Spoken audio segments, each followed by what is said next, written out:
या अगारोच्या एअर फ्रायरमध्ये आज मी इथे न तळता हेल्दी पद्धतीने चिकन चीझी कबाब आपण बनवतोय। त्यासाठी इथे मी बोनलेस चिकन घेतले, चांगलं स्वच्छ धुवून घ्यायचं आणि हे धुतलेले पीस एका मिक्सरच्या भांड्यामध्ये घालायचे आहेत। हे मिक्सरला फिरवून घ्यायचं आहे, म्हणजे चांगलं बारीक असं होईल, किमा तयार होईल थोडक्यात। अशा पद्धतीने मी हे बनवून घेतले। हे एका बाउलमध्ये काढून घ्यायचं आहे। यामध्ये आवडीनुसार मसाले घालायचे आहेत। अर्धा छोटा चमचा लाल तिखट घातले, चवीनुसार मीठ घालायचे, अर्धा चमचा धणे पूड आणि अर्धा चमचा गरम मसाला घालायचा आहे। एक छोटासा बारीक कापून घेतलेला कांदा, जास्त घालायची गरज नाहीये, आणि लिंबाचा रस घालायचा आहे। हे सगळं छान असं मिक्स करून घ्यायचं आहे। मीठ मसाले त्या चिकनला व्यवस्थित असं लागलं गेलं पाहिजे। सुरुवातीला कोथिंबीर घालायची राहून गेली, त्यामुळे आत्ता मी इथे कोथिंबीर घालते आणि हे सगळं मिक्स करून घेते। अगदी छान असं मिश्रण हे तयार झालंय, सगळं एकजीव झालंय। याच्यात आपल्याला कबाब बनवून घ्यायचे आहेत। थोडंसं यातलं मिश्रण काढून घ्यायचं, हातावरती एकसारखं करून त्याला थोडासा चपटा असा शेप देऊन घ्यायचा आहे। आणि इथे मी मॉझरेला चीज घेतले, ते चीज असं मधोमध ठेवायचं आणि हे आपल्याला पॅक करून घ्यायचं वरती चिकननी। अशाच पद्धतीने हे आपल्याला आत दाबून भरायचं आणि वरून पॅक करून घ्यायचं, म्हणजेच ते जे चीज आहे ते बाहेर येणार नाही, ते आतमध्ये राहील। अशा पद्धतीने बनवून घ्यायचे आहेत याचे आपल्याला कबाब। अशाच पद्धतीने सगळ्या मिश्रणाचे हे कबाब बनवून घ्यायचे आहेत। आता हे कबाब आपण एअर फ्रायरला फ्राय करतोय। त्यासाठी पहिल्यांदा या बकेटमध्ये ही जाळी ठेवली, त्यामध्ये हा बटर पेपर घालून घ्यायचा। हवं तर बटर पेपरच्या वरती थोडंसं ऑइल स्प्रे करून घ्यायचं आणि त्यावरती हे कबाब ठेवून घ्यायचे आहेत।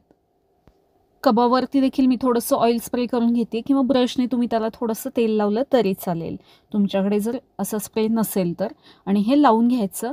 सगळ्यात आधी इथे मी हे स्टार्ट करून घेते आणि 180 डिग्रीला हे आपल्याला 10 ते 12 मिनिटासाठी लावून घ्यायचं आहे। सुरुवातीला मी 10 मिनिटे लावलंय, नंतर पलटून आपण लावणार आहोत।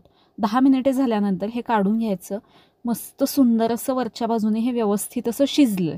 आता हे पलटून घ्यायचं आहे। पलटून याच्यावरती थोडंसं ऑइल स्प्रे करून घेते, नाही घेतलं तरी चालेल। आणि हे चिकन आहे ते या एअर फ्रायरमध्ये फ्राय केलं तरीही छान ज्युसी असं राहतं, अजिबात ड्राय होत नाही। यावरती थोडंसं तेल टाकून घेते मी।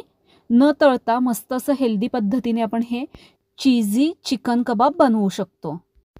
आता हे परत मी 8 मिनिटासाठी सेट केलं आहे। यामध्ये 360 degree rapid hot air circulation technology आहे, त्याच्यामुळे पटकन यामधली जी हीट आहे ती सगळ्या डायरेक्शनमध्ये एकसारखी अशी पसरली जाते, त्यामुळे पदार्थ सगळ्या बाजूनी एकसारखा असा व्यवस्थित शिजला जातो। आणि यामध्ये 90% ऑइल कमी लागतं आणि त्यामधला जो क्रिस्पीनेस आहे तो तसाच टिकून राहतो, त्याचं टेक्स्चर पण शेवटपर्यंत तसंच राहतं। यामध्ये 7 प्रीसेट प्रोग्राम आणि रिहीट आहे।